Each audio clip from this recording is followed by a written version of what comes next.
Detectives arrive at crime scene before noticing something off about the victim's apartment.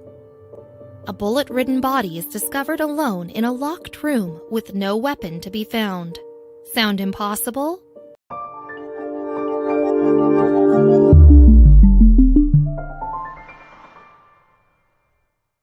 That's because it is.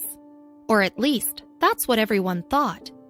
In 1929, law enforcement officers were given the biggest challenge of their careers, when this impossible scenario became a reality. But just because the murder of Isidor Fink seemed impossible to solve didn't mean they weren't going to try. As police investigated this perfect murder, they found out that it wasn't so perfect after all. Isidor Fink. Perhaps what makes the story of Isidor Fink so chilling is how, well, normal he was. Like so many Americans, his first glimpse of the U.S. was from a ship sailing towards Ellis Island. You see, Fink desperately wanted to leave the life he'd known in Poland behind.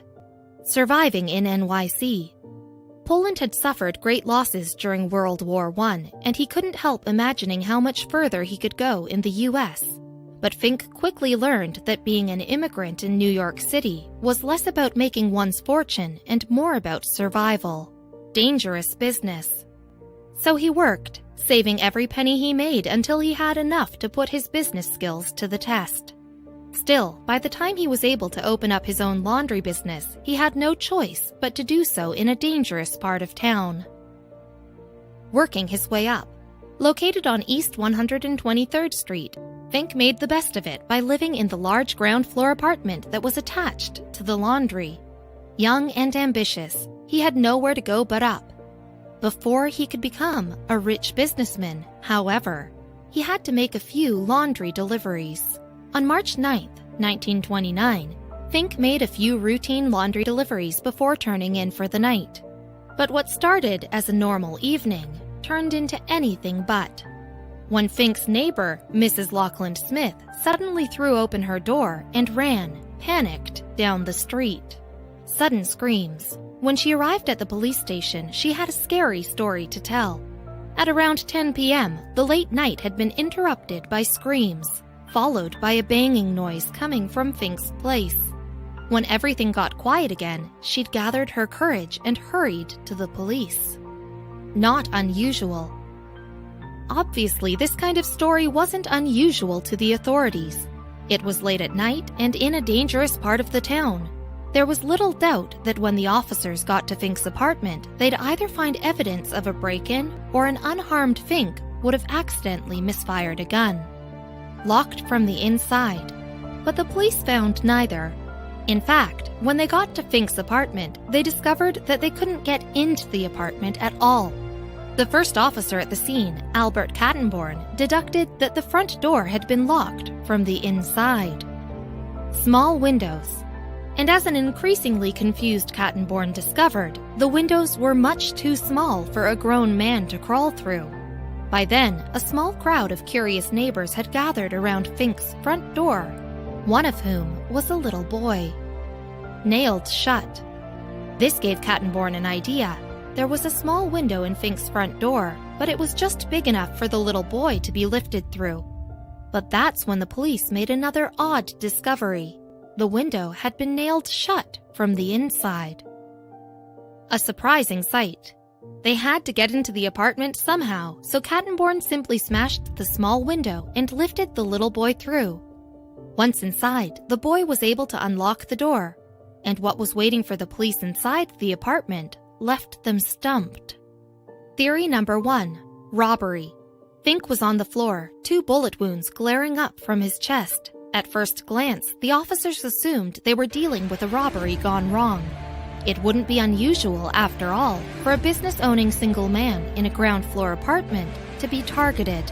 Theory number 2. Murder. But a sweep of the apartment immediately put the robbery theory to rest. Not only was nothing else disturbed in Fink's apartment, including his drawers and cabinets, but he was also found with money in his back pockets. Could it have been point-blank murder? Impossible findings. Maybe, some of the officers suggested, someone had come inside, shot Fink, and simply locked the door behind them. But this theory was nixed in seconds when it was discovered that Fink didn't just lock his doors. He bolted them shut from the inside. How?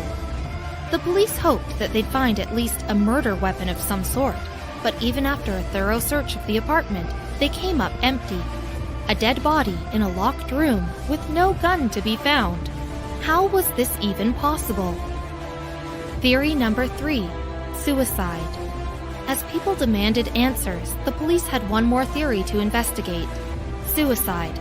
The trouble was, it was very rare for someone to kill themselves by aiming at their chest. Even more confusing, there was actually a third bullet wound. An impossible murder. And it was directly through Fink's left wrist. Besides, how could Fink have shot himself without a gun? When the coroner reviewed the case, he was clear that Fink's death was not a suicide.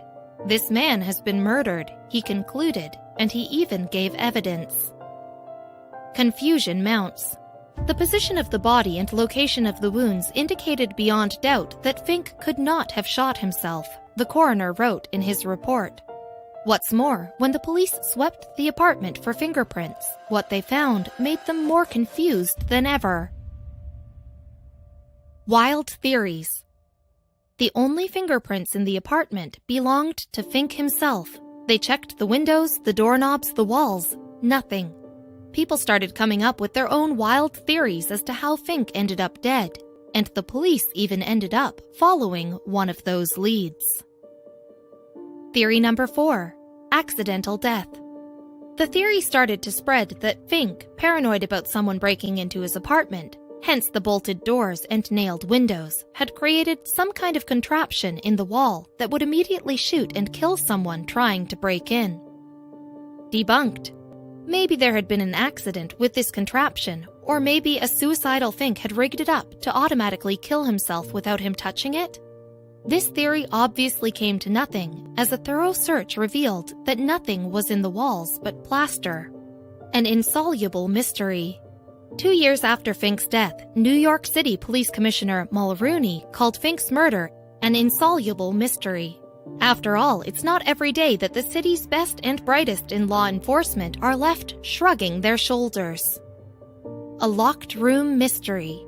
Even so, the case of Isidor Fink's perfect murder became a common genre of detective fiction.